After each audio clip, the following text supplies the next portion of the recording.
Hi, it's Jake from Canadian Cutting Edge, and today we've got unboxing day because I have had no mail for about 2 weeks, and today 4 packages have arrived. They're not all knife related. The first pack was some fresh batteries. Put in new batteries in all my smoke detectors in my house. I've got one in each bedroom, and then, in the hallway upstairs and laundry room downstairs, all over the place. I say you can never have too many smoke detectors because your life is just too precious and your loved ones are too precious as well. So if you haven't done your annual battery change for your smoke detectors, I encourage you to do so. I do it every year when daylight savings time changes. That was the first package. This is the next package. And let me pull out my Ganzo. This is the G738. I've not yet done a review on this knife. I will be doing one fairly soon, I hope. And what we have in here is knife related in a way. First, we've got a new ice cream scoop. I'll delete most of this, but I want to see it, because I like my ice cream. And if you're not careful, I will like your ice cream. Sorry for pointing at you with my knife. It's not going to hurt. There's a screen in between us. Yeah, scoop. Digging that ice cream. Okay. But there's something else in here that I didn't know. I didn't realize that the G615 from Ganzo used 440C steel. A lot of their older knives don't use 440C steel. And this guy is a nice little guy with this sort of, skeletonized kind of lines. Lighter than most Ganzos. It's a plastic that's not G10, a different kind of plastic. It's a thinner knife than they're doing these days in the 700 series. So this is a much lighter knife. So if you're a person who's been looking for a really light knife, check this out. The advertisement said that it was 440C. On the blade, it only says 440. I'm going to ask my representative at Ganzo and find out if it's 440C or just 440. Hollow grind. Liner lock, locks up in the middle. One thumb stud. Nice light steel. And a blade that is... the cutting edge itself, from tip to the end of the cutting edge, is just over 3 inches. This could be a good little beater because it's only like $13, $14. That's Canadian. I bought this at Amazon.ca for very cheap. It's got nylon washers on both sides. A large nylon washer on this side and a smaller one on this side.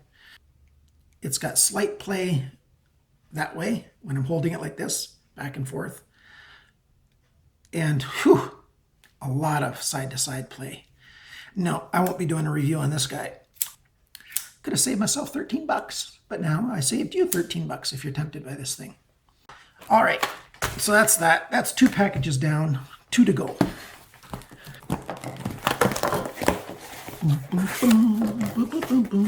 Oh, this is what I've been waiting for a while. I contacted Harnes. You've seen the Harnes knives before. And since I'm a reviewer, they sent me some stuff. It's a smaller Chinese company. I guess they're not doing quite as well financially as some of the larger companies like Ganzo. So I paid my own shipping for this, which was a fair bit. I'll still do an objective review though. And so they sent me a bunch of stuff. Let's see what we got in here. So they sent me a few carabiner clips. Oh yes, this knife is called the Disguiser. I'm not sure how they choose their names, but there you go. It's a steel frame lock. G10 on this side, which is clear, and then they've got a sort of camo cover on it. So when they ground it back, you can see those, see where they ground it back. Ooh, that clunk. It's a heavy knife. I'm sure after, playing with it for a little while like this, it's going to work in. So you'll be seeing a review of this knife coming up, the Harnes Disguiser. What else do we have in here? The Pandora.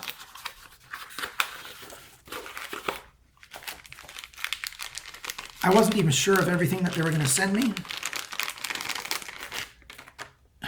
It's a very rainbow anodized. Oh, it's a little bit stiff. This just came in the mail. It's like almost freezing outside, just barely at the freezing point. And so I'm sure any lubrication in there, if it's a little bit thicker style, if it's a kind of grease, it's going to be a bit thicker. But blade lockup is straight. It kind of looks unique. We'll see. So I'll probably get a review on that guy. And what I've really been waiting for is the Thor. Dong, dong, dong.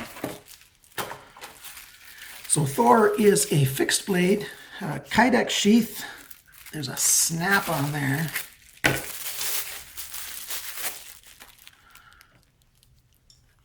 Thor's got some weight to him. He is a heavy chunk of steel. Look at that. That's 1/4 of an inch, I think. Let me see. Not quite 1/4 of an inch. It's heavy. Oh, it's sort of like a modified Tanto with a sweep instead of a point right there. 9CR18 MOV, which is a good Chinese steel. G10 handle scales. Kydex with a nice ballistic nylon belt clip. Woo! That'll be good. And finally, I've got this package in the mail. And this one, I think, is from GearBest.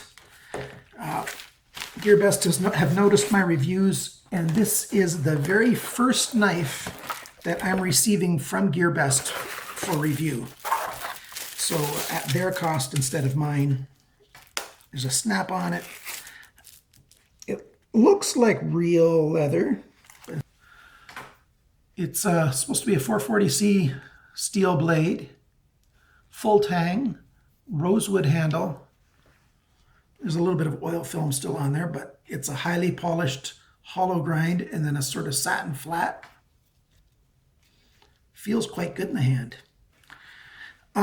You might be wondering why I've got these fixed knives. I'm getting more into fixed knives, and that's because the Canadian Border Services Agency, CBSA, is getting more and more, it's getting more and more onerous to get knives into Canada. The Canadian knife laws haven't changed. The Canadian knife laws are very simple. It's actually literally 2 sentences long.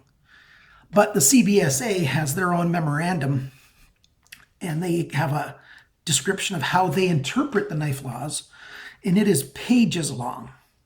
And they just issued a new one at the very beginning of this month. I'm recording this on November 7th or 8th, whatever it is. And on November 3rd, they posted another one, and so they're making flippers are going to have a tough time getting into Canada if they check your package now. Your knife package. Come on, get your mind out of the gutter, guys.